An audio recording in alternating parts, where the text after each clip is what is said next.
Hello everyone, my name is Shan and welcome to awesome studies. Recently एक चर्चा जो parliament में बहुत तगड़ा हो चुके हैं वो है कि कच्चे द्वीप आइलैंड के ऊपर। तो कच्चे द्वीप आइलैंड जो है ये एक्चुअली इंदिरा गांधी जो सरकार थी तब के टाइम में ये श्रीलंका को दे दिया गया था एक मेरीटाइम एग्रीमेंट के तहत, जिसके रिगार्डिंग तब जो हमारे इंडियन फिशरमैन और श्रीलंका के जो फिशरमैन है जिस जगह में एक ही टाइम को वहाँ पे फिशिंग करते थे, तो इंडियन फिशरमैन के लिए एक बहुत बड़ी प्रॉब्लम्स हो गई है।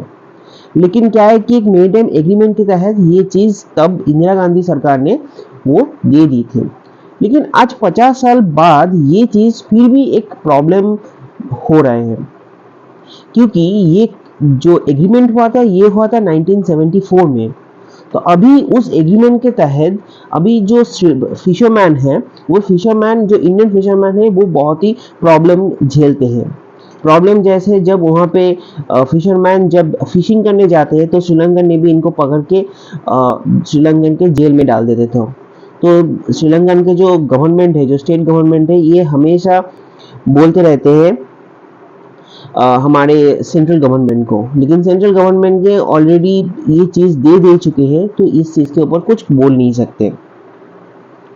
तो रिसेंट कुछ आर्टिकल्स देखे हैं आप लोकसभा में, जो प्राइम मिनिस्टर की जो एक स्पीचेस था, इस स्पीचेस में आप देख चुके हैं ऑलरेडी, जहाँ पे प्राइम मिनिस्टर ने ऑलरेडी ये बात रेज कर चुके हैं कि प्राइम मिनिस्टर को श्रीलंका तमिलनाडु के जो स्टेट गवर्नमेंट के कुछ मिनिस्टर्स हैं ऑलरेडी इन बहुत बार लेटर लिख चुके हैं।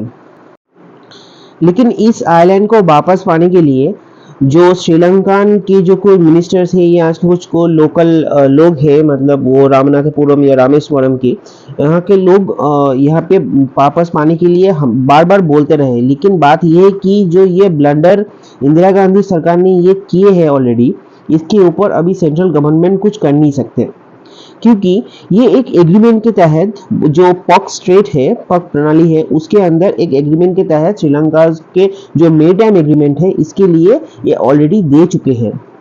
तो इसी के लिए अभी सरकार इसके ऊपर कोई डिसीजन नहीं ले सकते, क्योंकि अगर डिसीजन लेते तो ये बहुत बड़ा कन्फ्लिक्ट हो सकता है। क्योंकि अगर ये डिप्लोमेटिक बात हो या चाहे मिलिट्री हो, किसी भी तरह अगर लेना चाहते हैं तो ये बहुत बड़ी प्रॉब्लम्स होगी सरकार के लिए।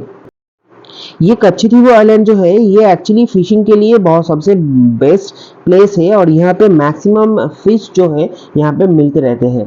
तो इसी के कारण हम देखते रहते हैं कि यहाँ पे जो श्रीलंकन के जो फिशिंग टीम है और इंडियन फिशरमैन है इस जगह पे यहाँ पे आ जाते हैं। लेकिन श्रीलंकन का जो दे दिया है तो वो तो यहाँ पे फिशिंग करेगा ही, लेकिन इंडियन फिशरमैन को अगर इस जगह के नज़दीक भी आ चुके हैं, as per the border agreement के तहत क्या होता है कि उनको अरेस्ट कर लिया जाता है, क्योंकि उनका जो इकोनॉमिक जोन है ये श्रीलंका की इकोनॉमिक EEZ के अंदर आता है। तो यही चीज़ एक बहुत बड़ा ब्लंडर हुआ है जो तब सरकारें किए थे। तो इसी चीज़ जो हमारे प्राइम मिनिस्टर साहब वही चीज़ बोले हैं यहाँ पे स्पीचेस में, अपने स्पीचेस में। अब आगे देखा जाता है कि इस कच्ची द्वीप आइलैंड को लेके सरकार का क्या प्लान है। अगर कुछ प्लान है तो डिप्लोमेटिक हो या चाहे कुछ भी तरीके हो, यहाँ पे बात किया जाएगा। अब डिप्लोमेटिक प्रोसेस ही एकमात्र उपाय है जहाँ पे, क्योंकि अगर मेरीटाइम एग्रीमेंट के तहत अगर यहाँ पे मिलिट्री एक्शंस लिया गया है तो श्रीलंका हमारे लिए एक बहुत महत्वपूर्ण पार्टनर की तरह है, तो ये चीज़ हम खो नहीं सकते।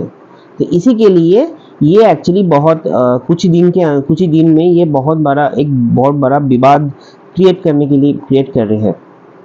तो यही है आज का एक्चुअली टॉपिक्स कच्ची द्वीप आइलैंड, जिसके ऊपर एक न्यूज़ भी है।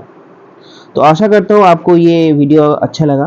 तो अगर इस वीडियो को अगर आपका अच्छा लगा तो आप शेयर करने ना भूलिएगा, और आप अगर इस चैनल पे नए हैं तो आप सब्सक्राइब ज़रूर कीजिएगा, और कमेंट करके आप बताइए कि आपको क्या सोचते हैं इस कच्ची द्वीप आइलैंड के ऊपर। क्या हम इसको वापस पा सकते हैं, क्या जैसा है वैसे ही रह सकते हैं। Thank you so much. जय हिंद, जय भारत।